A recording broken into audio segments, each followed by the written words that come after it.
জান্নাত। ঈদের দিনে তোমার জান্নাতের ফ্লাইট, ঈদের দিনেই ফ্লাইট, ঈদের দিনে ফ্লাইট। চাঁদ উঠবে, আমার হুকুম মানা শুরু করবা, আরেকবার চাঁদ উঠবে ঈদের, তোমার বেহেশতের টিকিট দিয়ে দেবে। এই জন্য রমজানকে কদর করবে, রমজানকে কদর করে, রমজানকে কদর করে। যুবক ভাই ফিরে আসো তোমরাও, বাবারা আপনারাও ফিরে আসেন। বিড়ি সিগারেট খাওয়ার অভ্যাস ছেড়ে দেন, চা দোকানের আড্ডা ছেড়ে দেন, নাটক সিনেমা দেখার আড্ডা ছেড়ে দেন। নওজোয়ান একটা ছেলে হলেও বুঝো, সবাই এক লগে ভালো হবে না। বাকি ফেরিওয়ালা ডাকা বন্ধ করে না, আমরা বলতে থাকি। ফেরিওয়ালা জানে সে যতবার ডাকে তার পণ্যের ঘোষণা, অতবার কাস্টমার আসে না, সেও জানে। বুঝেন নাই কথাটা? ফেরিওয়ালা যতবার বলছে বালতি বালতি, ততবারই কি কাস্টমার কিনছে এটা? না না, সে কিন্তু সে কি করতে থাকে? বলতেই থাকে। এজন্য ওলামায়ে কেরাম ফেরিওয়ালা, ওনারা বলতেই থাকে, বলতে এই আশায় যে 1000 বার বলার পরে, 1,00,000 বার বলার পরে হতে পারে কোনো এক আল্লাহর বান্দা ফিরে গেল, ওই একজনের আশায় আগের 1,00,000 বার বলছে।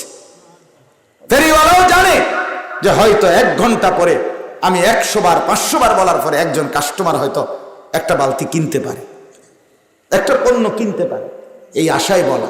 এই জন্য আমরা ফেরিওয়ালার মতো বলি, ফিরতেই হবে বাপ, নিজের ভালো চাই। নিজের কল্যাণ যে বোঝে না, নিজের ভালো যে বোঝে না, সে সুস্থ মানুষ না, সে স্বাভাবিক মানুষ না।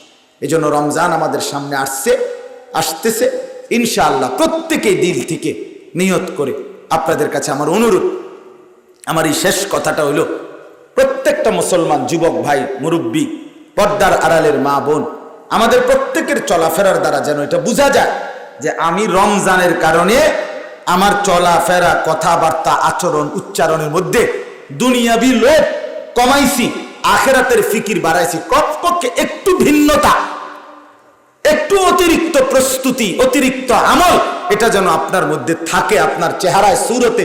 এতটুকু যদি বিবেক না থাকে, এতটুকু যদি কদর না থাকে, তো রমজানের শেষে নবী বলছে, ফেরেশতা আয়েশা জানাইছে যে রমজানের মতো এত বড় মর্যাদার মাস পেয়েও কদর করে নাই, জাহান্নাম থেকে বাঁচে নাই নবী, তার উপরে আল্লাহরও লানত, ফেরেশতারও লানত, আমি জিব্রাইলেরও লানত। নবী বলছে আমিন, জিব্রাইল, আমি মুহাম্মদেরও লানত। আপনি যে দুনিয়া মিলাইতেই শেষ, আপনার এই কদ্দুর সংসার মিলাইতে যে 3 ফুট বিদেশ পাঠাইলেন, এতটি টাকা, 3 ফুটের টাকা, আমনের 60 বছরের কামাই করা টাকা, জমি বেচিন্না টাকা, আমনের বাবার দেওয়া ওয়ারিসি সম্পত্তির টাকা, এই সব শেষ করে হায়াত শেষ করলেন দুনিয়ার ঘর সাজাইতে। তো কবর কে সাজাবে? আখেরাত কে সাজাবে? আরে বাপ বলেন না, কে সাজাবে? আপনার কবর কে সাজাই দিবে? আপনার আখেরাত কে সাজাই দিবে? আচ্ছা, তারপরে আপনি বলেন, কোন বাবার মৃত্যুর পরে সন্তানরা এরপরে কি আর কোনো বাজার সদাই, কোনো ঘর সংসারের কিছু আর করে না? তো আপনি তো শেষ করে দিতে পারলেন না, তো লাভ হইল কি?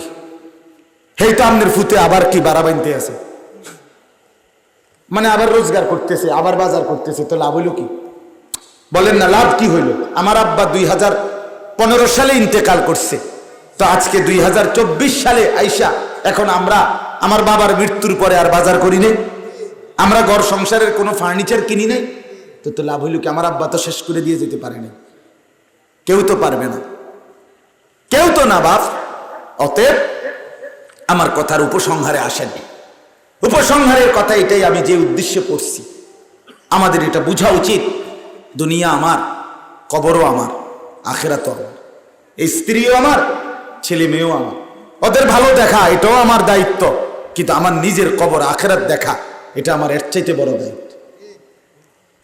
কারণ আমার পরেও তারা কামাই করার সুযোগ পাবে, কিন্তু আমার মৃত্যুর পরে আমি আর ইবাদতের সুযোগ পাবো না। আপনি মাটি হয়ে গেছেন, আপনার ফুতে ঠিকই বিল্ডিং করছে হইতে পারে, কিন্তু আপনি যদি কবর না সাজান, খোদার কসম আপনার কবর আপনার পুঁতে সাজাইতে পারবেন। আপনি শুধু ইট গাইতে গেছেন, আপনার ফুতে আইসা প্লাস্টার করতে পারবে, কিন্তু আপনার আখেরাত আপনার ফুতে সাজাই দিতে পারবে না, পারবে না রে বাপ। এই জন্য সবচেয়ে বেশি বুদ্ধিমান হলো আল্লাহর কোরআন, রসুলের হাদিসের বক্তব্য হলো, মোমেন আখেরাতকে আগে রাখো, দুনিয়াকে তার পরে রাখো, তাইলে দুনিয়া যে দূর হইল, বাকিটা এর পরের ওয়ালারা আশা করবে, কিন্তু আখেরাতটা 1 নম্বরে রাখাতে তোমার আখেরাত নিরাপদ হয়ে গেল, তোমার কবর সেফ হয়ে গেল, আখেরাত নিরাপদ হয়। আমার আব্বা, আমরা 5 ভাই 3 বোনকে দিন শিখাইছে। আমার আব্বা, আমরা যা আব্বা মৃত্যুর সময় 8 শতক জায়গা, 8 শতক বসত ভিটার জায়গা আব্বা রাইখা গেছে। আমরা 5 ভাই 3 বোন, তাহলে এই কদ্দুর জায়গার মধ্যে আমরা ঘর করবো কেমনে? 5 ভাই বা ঘর করবো কেমনে? কোন আলগা আলগা ঘর করবো? পর্দা পুশিদার জন্য তো আলাদা ঘর দরকার, শরঈ পর্দা পালন করতে হলে দরকার। তা আব্বা জমি তো ঠিক মতো বসতের দিয়ে যায় নাই, কিন্তু আব্বা প্রত্যেককে দিন শিখাইছে। বিনিময়ে কি হইছে? বিনিময়ে লাভ হইছে। এখন আমরা 5 ভাই দিনের কোনো না কোনো খেদমত, আমার প্রত্যেক ভাই মসজিদে জুমা পড়ায়, মাদ্রাসায় খেদমত করে। তো 5 ভাই যেখানে যা আল্লাহর কোরআনের কথা বলে, 2-4 শব্দ যাই আল্লাহ তৌফিক দেয়, আল্লাহর কসম আমার বাবার কবরেও প্রত্যেকের, আমাদের 5 ভাইয়ের এই আল্লাহর কথা বলার নেকি আব্বার কবরেও পৌঁছে, আমার আমলনামাতেও জমা হয়। আমারও লাভ হচ্ছে, বাপেরও লাভ হচ্ছে। আর বাবার মৃত্যুর পরে ঠিকই আলহামদুলিল্লাহ আমি কুমিল্লা ময়নামতি সাহেবের বাজার বলে, ওইখানে জায়গাও কিনছি, ঘরও করছি, ফার্নিচারও কিনছি। তো এটি তো হইছেই, এটি তো আমার আব্বা না থাকাতে আটকায় যায় নাই। কথা বলেন না কেন? কিন্তু আমার বাবার লাভ তো হয়েছে যে আমার দিন শিখানোর বরকতে উনিও আমল নামার মধ্যে নেকি পাচ্ছে। এই জন্য আমি আপনাদের কাছে অনুরোধ করছি, আপনারা কাজটা মিলায় নেন। এখনো সুযোগ আছে, এখনো সুযোগ আছে, যতক্ষণ হায়াত আছে ততক্ষণ সুযোগ আছে রে বাপ। চোখটা বন্ধ হলে আর সুযোগ মিলবে, সময় থাকবে তখন 1,00,000 বছর, কিন্তু সুযোগ আর হবে না, আমলের সুযোগ হবে না। মনে করেন ফেরাউন মাটির উপরে দফাদফি করছে কতদিন, মাটির নিচে আছে আজকে কতদিন।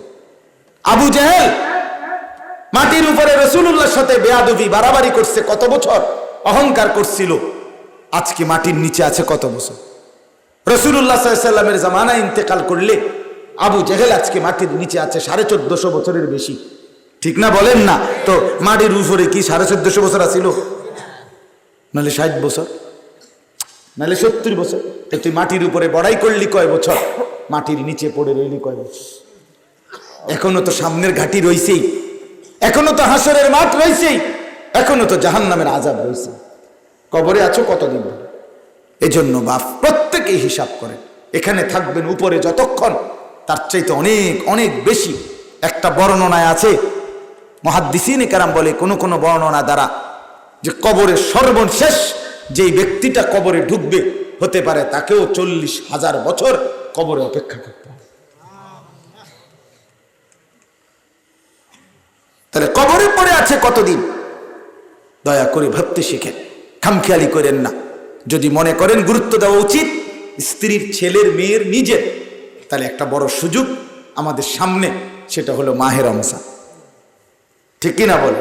আখেরাতটা সাজাইবার, পরকালটাকে সাজাবার, নিজের ওই সাইডটা কবর আখেরাত সুন্দর করার বড় উৎকৃষ্ট সিজন, মৌসুম রমজান আমাদের সামনে, আমাদের সামনে। এটাই আমার শেষ কথা আপনাদেরকে, মাহে রমজানকে কদর করে। আমার বাপ চালাক ব্যবসায়ী, যে বুদ্ধিমান যে ব্যবসায়ী, সে সিজন বুঝে। সিজন বুঝলে, সঠিক ব্যবসার পণ্য ধরতে পারলে সিজনে সে লাভবান হয়। সিজন এখন আলুর, আপনি লইয়া বলছেন মূলা, কথা বোঝেন নাই? সিজন এখন যেটা, আপনি সিজন বোঝেন নাই, আপনি মূলা কোথায় লইয়া আছেন, ধৈর্য বেক করবি। সিজন চিনতে হয়, মৌসুম বুঝতে হয়। তো এক মুমিনের আখিরাতের সিজন, কবরের সিজন, পরকালের পুঁজি সংগ্রহের মৌসুম রমজান। সুবহানাল্লাহ, মাহে রমজান। এটা যদি আপনি ধরতে না পারেন, এই সিজনটা আখিরাতের সিজন, কবরের সিজন, পরকালের মৌসুম রমজান, আপনি যদি ঠিকমতো আল্লাহর ইবাদত ধরতে না পারেন, তো আপনার দিয়ে কোনো কাম হইতো না।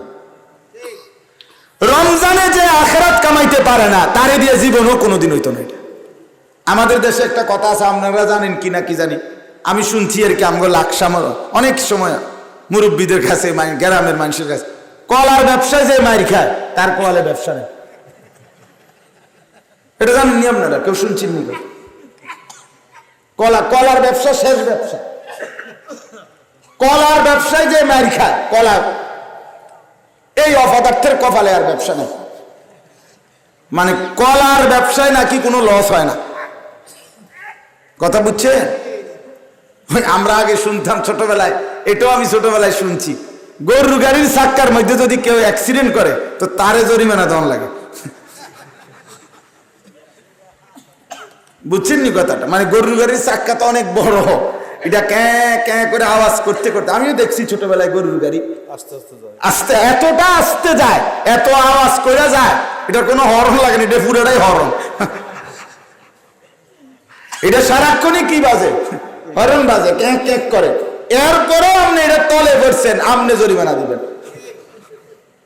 তো কলার ব্যবসার মতো, কলার ব্যবসা আপনি লাভ করতে পারছেন না, আপনার কপালে ব্যবসা নাই। ঠিক আপনি মাহে রমজানের মতো মাসেও আপনি নাজাত নিতে পারলেন না মিয়া, যে মাসে আল্লাহ রহমতের দুয়ার খুলে দেয়, জান্নাতের দুয়ার খুলে দেয়, জাহান্নামের দরজা বন্ধ করে দেয়, সমস্ত শয়তান শিকলে বন্দি করে ফেলে, এতভাবে রেডি করাইয়া আল্লাহ বলে, বান্দা আসো না, আসবা শুধু নফল করবা একটা, নেকি দেব ফরজের, ফরজ করবা একটা, নেকি দেব 70টা। প্রথমটা রহমত, মাঝখানেরটা মাগফিরাত, শেষেরটা নাজাত। আসতে থাকো, নিতে থাকো। একটা রোজা রাখবা, পিছনের গুনাহ মাফ। তারাবি পড়বা, পিছনের গুনাহ মাফ। সবে কদরে জাগবা, পিছনের গুনাহ মাফ। ইতিকাফ করবা, গোটা মহল্লার সমস্ত নেককারদের নেকির সমপরিমাণ নেকি তোমাকে দেওয়া হবে। চতুর্দিকে রমজানে নেকি আর নেকি, নেকি আর নেকি, জান্নাত আর জান্নাত, জান্নাত আর জান্নাত। এটারই আপনি খামখেয়ালি করলেন, আগের মতো মোবাইলে টিপলেন, নারীর নাচই দেখলেন, হারাম রোজগারি করলেন, সুদ ঘুষ আর অবৈধ ব্যবসার মধ্যেই পড়ে রইলেন। আহা মা বোন, মাওলানা আবুল খায়ের ভাই যেটা বলছে, বোন আপনি 11 মাসও বাজারেই গেলেন, মার্কেটেই গেলেন, এই জুতা, এই লিপস্টিক, এই আপনার গহনা, এই শাড়ি, 3 পিস, বোন এটা তো গত 11 মাসেও কিনছেন রে। এই একটা মাস কমপক্ষে ত্যাগ করেন, একটা মাস কমপক্ষে ছাড়েন। অতএব আমি এই কথাগুলোই আপনাদের কাছে বললাম। আপনারা আমরা প্রত্যেকেই মাহে রমজানকে সামনে রেখে সমস্ত গুনাহ বর্জন করে আল্লাহর ইবাদতে ডুবে যাওয়ার সিজন। আর আল্লাহ বলে, যদি ডুবতে পারো বন্দেগীতে, যদি ছাড়তে পারো গুনাহ, লাআল্লাকুম তাত্তাকুন, আমি ওয়াদা দিলাম ইমানদার, আমি তোমাকে মুত্তাকি বানিয়ে জান্নাতে পৌঁছায় দেব। রমজানেই জান্নাত, ঈদের দিনে তোমার জান্নাতের ফ্লাইট, ঈদের দিনেই ফ্লাইট, ঈদের দিনে ফ্লাইট। চাঁদ উঠবে, আমার হুকুম মানা শুরু করবা, আরেকবার চাঁদ উঠবে ঈদের, তোমার বেহেশতের টিকিট দিয়ে দেবে। এই জন্য রমজানকে কদর করবে, রমজানকে কদর করে, রমজানকে কদর করে। যুবক ভাই ফিরে আসো, তোমরাও বাবারা আপনারাও ফিরে আসেন। বিড়ি সিগারেট খাওয়ার অভ্যাস ছেড়ে দেন, চা দোকানের আড্ডা ছেড়ে দেন, নাটক সিনেমা দেখার আড্ডা ছেড়ে দেন। নওজোয়ান একটা ছেলে হলেও বুঝো, সবাই এক লগে ভালো হবে না। বাকি ফেরিওয়ালা ডাকা বন্ধ করে না, আমরা বলতে থাকি। ফেরিওয়ালা জানে, সে যতবার ডাকে তার পণ্যের ঘোষণা, অতবার কাস্টমার আসে না, সেও জানে। বুঝেন নাই কথাটা? ফেরিওয়ালা যতবার বলছে বালতি বালতি, ততবারই কি কাস্টমার কিনছে? এটা না না, সে কিন্তু সে কি করতে থাকে? বলতেই থাকে। এজন্য ওলামায়ে কেরাম ফেরিওয়ালা, ওনারা বলতেই থাকে, বলতে, এই আশায় যে 1000 বার বলার পরে, 1,00,000 বার বলার পরে হতে পারে কোনো এক আল্লাহর বান্দা ফিরে গেল, ওই একজনের আশায় আগের 1,00,000 বার বলছে। ফেরিওয়ালাও জানে যে হয়তো 1 ঘন্টা পরে আমি 100 বার 500 বার বলার পরে একজন কাস্টমার হয়তো একটা বালতি কিনতে পারে, একটা পণ্য কিনতে পারে, এই আশায় বলা। এই জন্য আমরা ফেরিওয়ালার মতো বলি, ফিরতেই হবে বাপ, নিজের ভালো চাই। নিজের কল্যাণ যে বোঝে না, নিজের ভালো যে বোঝে না, সে সুস্থ মানুষ না, সে স্বাভাবিক মানুষ না।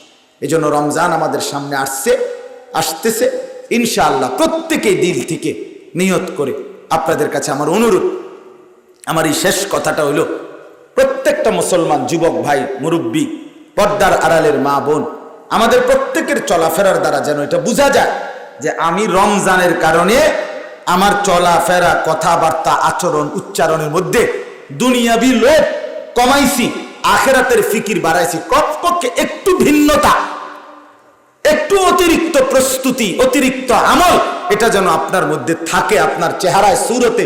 এতটুকু যদি বিবেক না থাকে, এতটুকু যদি কদর না থাকে, তো রমজানের শেষে নবী বলছে, ফেরেশতা আয়েশা জানাইছে যে রমজানের মতো এত বড় মর্যাদার মাস পেয়েও কদর করে নাই, জাহান্নাম থেকে বাঁচে নাই নবী, তার উপরে আল্লাহরও লানত, ফেরেশতারও লানত, আমি জিব্রাইলেরও লানত। নবী বলছে আমিন, জিব্রাইল আমি মুহাম্মদেরও লানত।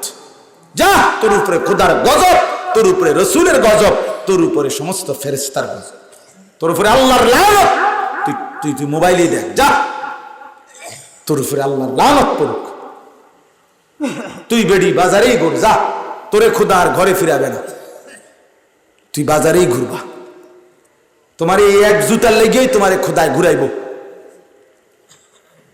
এক জুতার লেগেই তুমি ঘুরবা 30 দোয়ান, তুমি আর ফিরলা না। এই জন্য বাপ মা বোনদেরকে বলেন, বাবা ভাই বলেন, প্রত্যেকেই আমরা ফিরে আসি আল্লাহর দিকে। আখিরাতের চিন্তা, আখিরাত আমার, কবর আমার। ইয়া বাগিয়াল খাইরি আকবিল, ইয়া বাগিয়াশ শাররি আকসির। নবীজি বলেন, রমজান মাস আসলেই ফেরেশতা ডাক দেয়, হে নেক কাজের আগ্রহীরা তোমরা এগিয়ে আসো, হে গুনাহের কাজের আগ্রহীরা তোমরা থামো। চোর থামো, এই সুদখোর বেবিচারী, এই অসৎ যুবক এবার তো থামো, বেপরদা বোন এবার থামো, এটা রমজান, এটা রমজান, এটা রমজান। নেক কাজের আগ্রহীরা আসো। আল্লাহ তাআলা আমাদের প্রত্যেককে তৌফিক দেন, কবুল করেন। প্রত্যেকে ইনশাআল্লাহ চেষ্টা করবেন তো ইনশাআল্লাহ রমজানকে সামনে রেখে জীবনটা সুন্দর করেন, কদর করেন। নিজেদের স্ত্রী কন্যাদেরকে বেপরদিগি থেকে ফিরান, নিজের ছেলেটাকে নামাজি বানানোর জন্য চেষ্টা করেন। যদি বলেন সম্ভব না, এটা বলবেন না, এটা বলা না জায়েজ, এটা বলা হারাম। কোনো মুসলমান অসম্ভব বলতে পারে না। আপনি কি করতে হবে এখন, আপনি আলেম থেকে জিজ্ঞেস করেন। আপনার ছেলে মনে করেন এককারে ডাকাইতে সর্দার, তার জন্য হেদায়েতের কি রাস্তা, এটা আপনি ওলামায়ে কেরাম থেকে জিজ্ঞেস করেন। আপনার ছেলে মনে করেন এককারে ফচ্চা শেষ, মানুষ কোন লোক মৃত্যুবরণ করা পর্যন্ত কোন মানুষ রুগী নিয়া চিকিৎসা বন্ধ করে দেয় না, ঠিক কিনা বলেন নাকি? সে চিকিৎসা করাইতেই থাকে, ডাক্তার পাল্টাইতেই থাকে, সে চেষ্টা করতেই থাকে। অতএব কোন মা বাপ তার সন্তান, কোন স্বামী তার স্ত্রীর জন্য এ কথা বলার কোনো সুযোগ নাই যে সে আর 16 বছর বয়সের ছেলেটা আর কোনোদিন ভালো হবে না। এটা যদি আপনি এখনই বুঝালেন, তাহলে তার 38 বছর, তার 40 বছর পর্যন্ত তার অবস্থা কি হবে? তার অবস্থা কি হবে? এই জন্য আমরা প্রত্যেকেই নিজের স্ত্রী সন্তান ছেলে মেয়ের ব্যাপারে গুরুত্ব দেব। ঠিক আছে ইনশাআল্লাহ। আল্লাহ তাআলা আপনাদের সকলকে কবুল করেন, এলাকার সমস্ত কবরবাসীদেরকে আল্লাহ তাআলা মাফ করে দেন, বলেন আমিন। সুবহানাল্লাহি ওয়া বিহামদিহি, সুবহানাকাল্লাহুম্মা বিহামদিকা, আশহাদু আল্লা ইলাহা ইল্লা আনতা, আস্তাগফিরুকা ওয়া আতুবু ইলাইক। মুহতারাম চেয়ারম্যান সাহেব একটু কথা বলবেন, এরপরে আমরা দোয়া। আলহামদুলিল্লাহ, অনেক কষ্ট করতে হয়, আর শুধু জনগণের কাছে আমার জবাব দিতে হবে। এই জন্য হুজুরের কাছে আমি অনুরোধ করবো, আমাদের এই ওয়াইরা গ্রামটা আমার খুব কষ্ট লাগে, আবেগ লাগে, এলাকাটা প্রত্যেকটা মানুষ যাতে করে ইমানদার হয়ে যায়, আমলদার হয়ে যায়, জান্নাত হয়ে যায়, এইটার আবেগ আমার সবসময় আমার ভিতরে থাকে। এই জন্য যেহেতু আমি পারি না ছোট ডাক্তার, এই জন্য বছরে একবার হলেও বড় ডাক্তার এসে আমাদের একটু সময় দিব, এটা আমি হুজুরের কাছে আল্লাহ কবুল করেন ইনশাআল্লাহ। আমি তো অনেক সময় বলি, আসলে ভালো হয়ে গেলে তো হয়, শেষ পর্যন্ত কথা তো এটাই, চেয়ারম্যান কোন আর জনগণ কোন, যাই কইলাম সবাই মিললে উদ্দেশ্য তো এটাই যে আমরা সবাই ভালো হই, ঠিক আছে না? আসলেই এটাই বাস্তবতা। সবাই মিলে আগ্রহী হলে, আন্তরিক হলে, প্রত্যেকেই জবান খুললে কম বেশি সমাজ সুন্দর হবে, সমাজ সুন্দর হবে। এই গুনাহ, অশ্লীলতা, নাফরমানি বন্ধ হবে ইনশাআল্লাহ। আমার একজন, 1 মিনিট কথাটা শেষ করি, আমার এক ঘনিষ্ঠ লোক, আমার আপন জনের মধ্যে ঘনিষ্ঠ একজন আত্মীয়, তো সে বিশ্বকাপ ক্রিকেট খেলা দেখার জন্য আরো আগে তো একটা ছোট্ট টিভি, এই ছোট্ট সাইজের টেলিভিশন কিনে আনছে, ছোট একের ছোট্ট এটা, তো এটা দিয়ে খেলা চায়। আমি একদিন টের পাইছি যেটা বালিশের তলে রাখে খেলা দেখে হইতে, পরে আমি একবার শুধু দেখছি এটা থুইয়া বালিশের তলে বাইরে কই গেছে, আমি এটার নিয়ে ভাঙ্গা একেবারে গুঁড়া গুঁড়া বানাই দিছি, গুঁড়া কইরা এরপরে ইচ্ছা কইরা এটি সব দিলে একটা টুকরি বা কিসের মধ্যে যেন নিছি, তে আইসে তার হাতে দিয়ে গেছে বুঝলি করতে বাইরে হালাই দিয়ে, মানে এতে যাতে এটা বোঝে, সে তো বুঝছি কি ভাঙছি না। তো এই জন্য বললাম আসলে হিম্মত না করলে হইতো না, হিম্মত না করলে হইতো। আমাদের নোয়াখালীর একজন ঘনিষ্ঠ মানুষ আছে, উনি একদিন এই বিবি বাচ্চাকে টেলিভিশন এই নাটক সিনেমা থেকে ফিরাইতে পারে না দেখা তারা সবাই ঘুমাইছে। সত্যি একের আমি ওই লোক আমাদের পরিচিত নয়, উনি রাত্রেবেলা ওনার বিল্ডিংয়ের ছাদে নিয়ে এই টেলিভিশনটারে ভাঙ্গা ঘুরে ঘুরে ঘুরে, সকালবেলা কেউ খুঁজে পায় না, উনিও খুঁজে কয় কই কে জানি। আমি ওর কাছে পরে বলছি পরে আমিও বউ বাচ্চার লাগে আমিও টোয়াইছি টেলিভিশন করে, কেউ খুঁজে পায় না এটা কই আছে, এটা পুলিশে খবর দিয়েও তো লাভ নেই। এই জন্য মানে আমার কথা হলো চেষ্টা অব্যাহত রাখা, ফিকির না করলে সবাই নষ্ট হয়ে গেছে এই কথা বলে দিয়ে ছেড়ে দিলাম হবে না। ইনশাআল্লাহ প্রত্যেকেই একে অপরকে সাধ্যমতো বলি, আল্লাহ তৌফিক দান করেন, কবুল করেন। আলহামদুলিল্লাহি রাব্বিল আলামিন। আল্লাহুম্মা আনতাস সালাম ওয়া মিনকাস সালাম, তাবারাকতা ইয়া যাল জালালি ওয়াল ইকরাম, ইয়া আরহামার রাহিমিন, ইয়া আরহামার রাহিমিন, ইয়া আরহামার রাহিমিন। ربنا ظلمنا أنفسنا وإن لم تغفر لنا وترحمنا لنكونن من الخاسرين ربنا آتنا في الدنيا حسنة وفي الآخرة حسنة وقنا عذاب النار رب ارحمهما كما ربياني صغيرا ربنا هب لنا من أزواجنا وذرياتنا قرة أعين وجعلنا للمتقين إماما اللهم إنا نسألك الهدى والتقى والعفاف والغنى اللهم بارك لنا في رجب وشعبان وبلغنا رمضان وبلغنا رمضان وبلغنا رمضان মাওলায়ে কারীম আপনি মাফ করে দেন, রাত গভীরে মাওলা বেশুমার জিন্দেগির গুনাহ মাফ করে দেন, জিন্দেগির পেছনটা মাওলা শুধুই অন্ধকার মাওলা, শুধুই নাফরমানিতে ভরা মাওলা। আল্লাহ নেকি বলতে তেমন কিছুই নাই মাওলা, আল্লাহ গোলামির হক আদায় করি নাই, বন্দিগির হক আদায় করি নাই, আপনি মাফ করে দেন মাওলা। রাত গভীরে আপনার কাছেই হাত তুলেছি, আপনি ফিরিয়ে দিলে আর কেউ নাই, আপনি তাড়িয়ে দিলে কোথাও আশ্রয় নাই। আল্লাহ আপনাকে ছাড়া আমাদের আপন কেউ নাই, আপনি ছাড়া মাফ করার কেউ নাই, আপনি মাফই করে দেন। আপনি গফফার, আপনি গফুর, আপনি রহমান, আপনি রাহিম, আপনি সত্তার, আপনি জুল জালাল ওয়াল ইকরাম। মাওলা আপনি মাফই করে দেন, আল্লাহ আপনি মাফ করে দেন, মাফ করে দেন মাওলা। আযাব দিলে আপনার কোনো লাভ নাই, মাফ করে দিলে আপনার কোনো ক্ষতি নাই, মাফ করলে আপনার কমবে না, মাফ না পেলে আমাদের উপায় থাকবে না। আল্লাহ আপনি দয়া করেন, আগত জিন্দেগি সুন্দর করে দেন, সামনের জিন্দেগি সুন্দর করে দেন, ঈমান আমলের দৌলত দান করেন, বাকিটা হায়াত কাজে লাগাবার তৌফিক দান করেন। আল্লাহ আপনি দয়া করেন, আপনি মেহেরবানি করেন। আল্লাহ রমজান পর্যন্ত হায়াত ভিক্ষা দান করেন, এতটা কাছে এনে মাহরুম করবেন না, বঞ্চিত করবেন না। আল্লাহ রমজান দেখা যায় মাওলা, ওই তো চাঁদ উঠলো বলে মাওলা, এত কাছে এসে তরি ডুবায়েন না মাওলা, এতটা তীরে এনে আল্লাহ কবরে পাঠাইয়েন না মাওলা। আল্লাহ আপনি দয়া করেন মাওলা, রমজান পর্যন্ত হায়াত ভিক্ষা দেন মাওলা, রমজান পর্যন্ত হায়াত ভিক্ষা দেন, রহমত দেন, মাগফিরাত দেন, জাহান্নাম থেকে নাজাত দেন। আল্লাহ রমজান পর্যন্ত পৌঁছেই দেন, পৌঁছেই দেন, পৌঁছেই দেন। আল্লাহ আপনি দয়া করেন, আপনি কবুল করেন, আপনি মঞ্জুর করেন। একজন বাবা ভাই, একজন মা বোনকেও বঞ্চিত করিয়েন না।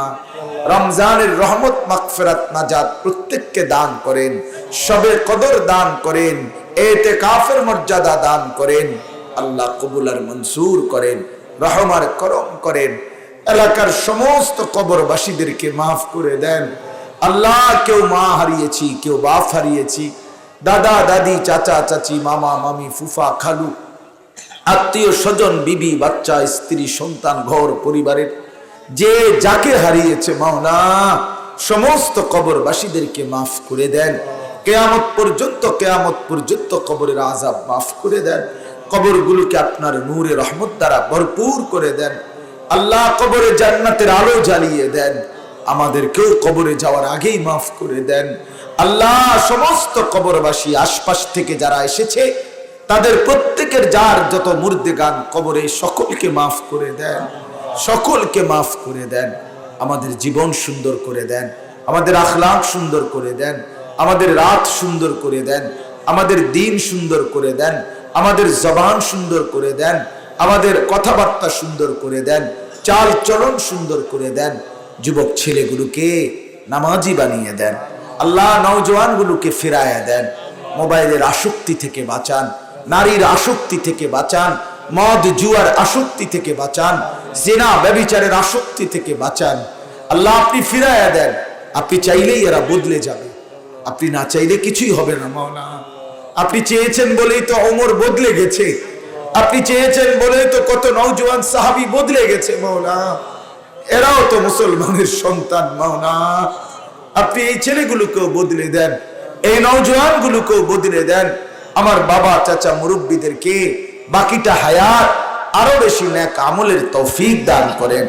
সমস্ত মা বোনদেরকে পর্দা পুশিদা দান করেন, পর্দা পুশিদা দান করেন। মা ফাতেমা, রাবেয়া, বসরিয়ার মতো বানিয়ে দেন। আল্লাহ অসুস্থ বিমারি যারা শিফা করে দেন, যার যত মারাত্মক ব্যাধি আপনি দূর করে দেন, শিফায়ে কামেলা আজেলা দান করেন। যার যত পেরেশানি আছে আসান করে দেন, যার যত মুসিবত আছে আপনি সহজ করে দেন। প্রত্যেকের কামাই রুজিতে হালাল বরকত দান করেন। শহরে বন্দরে, গ্রামে গঞ্জে, দেশে প্রবাসে বিদেশে যে যেখানে আছে মাওলা সহি সালামতে নিরাপদে রাখেন মাওলা। দেশকে নিরাপদ রাখেন, জাতিকে নিরাপদ রাখেন। ঘূর্ণিঝড়, মহামারী, আল্লাহ অভাব, দারিদ্র, দুর্ভিক্ষ থেকে আমাদের প্রত্যেককে বাঁচান মাওলা, প্রত্যেককে বাঁচান মাওলা। দুয়ারিয়া গ্রামের সমস্ত কবরবাসীদেরকে মাফ করে দেন আল্লাহ। এই গ্রামের প্রত্যেকটা কবরবাসীকে মাফ করে দেন আল্লাহ। এদেরই বংশধর এখানে হাত তুলেছে আল্লাহ, যাদের কবরে তাদেরই বংশধর এখানে হাত তুলেছে, তারাই মাহফিলের আয়োজন করেছে আল্লাহ। বংশধরের কবর আযাব মাফ করে দেন, আমাদের জীবন সুন্দর করে দেন। আমাদেরকেও আল্লাহ আগামী দিনে আপনার আমল, আপনার বন্দেগী করার তৌফিক দান করেন। রমজানটাকে কদর করার তৌফিক দান করেন আল্লাহ। যার যত নেক মাকসাদ আছে পূরণ করে দেন, যার যত পেরেশানি আছে দূর করে দেন। মাহফিলটা সাজাতে গিয়ে যে যেভাবে দান করেছে, সহযোগিতা করেছে, টাকা পয়সা, বুদ্ধি পরামর্শ দিয়েছে, আল্লাহ প্রত্যেককে উত্তম বিনিময় দান করেন আল্লাহ। প্রত্যেককে আপনার শান মোতাবেক বিনিময় দান করেন। আগামী দিনেও মাহফিলটি যেন চালু থাকে আপনি তৌফিক দান করেন, আপনি তৌফিক দান করেন। আগামী দিনেও যেন চালু থাকে তৌফিক দান করেন। মাওলানা আবুল খায়ের ভাইকে হায়াত দারাজ করেন, আমার চেয়ারম্যান ভাইকেও হায়াত দারাজ করেন আল্লাহ। মানুষের পাশে নেক জিন্দেগির মাধ্যমে মানুষের সেবা করার তৌফিক দান করেন আল্লাহ। এলাকার প্রতিটা বাবা ভাইকে কবুল করে নেন। রব্বির হামহুমা কামা রব্বায়ানি সগীরা, রব্বির হামহুমা কামা রব্বায়ানি সগীরা। সুবহান রাব্বিকা রব্বিল ইজ্জাতি আম্মা ইয়াসিফুন, সালামুন আলাল মুরসালিন, ওয়ালহামদুলিল্লাহি রাব্বিল আলামিন। আসসালামু আলাইকুম।